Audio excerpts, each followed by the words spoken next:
Welcome back to another technical video. Today we're going to be going through your question, answering it, and hopefully finding that solution.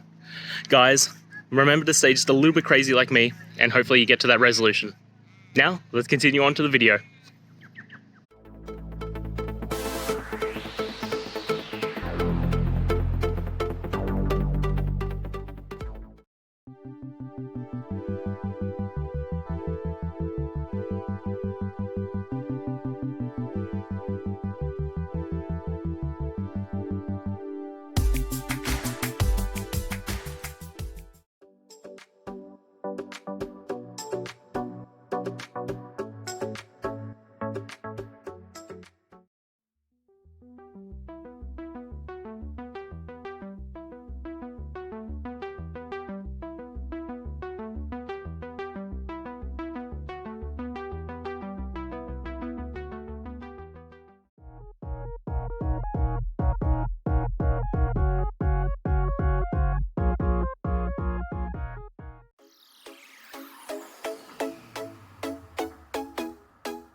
And that's it, guys. I hope we found the solution you're looking for. And look, if we did, please hit the subscribe button. I'd really appreciate it.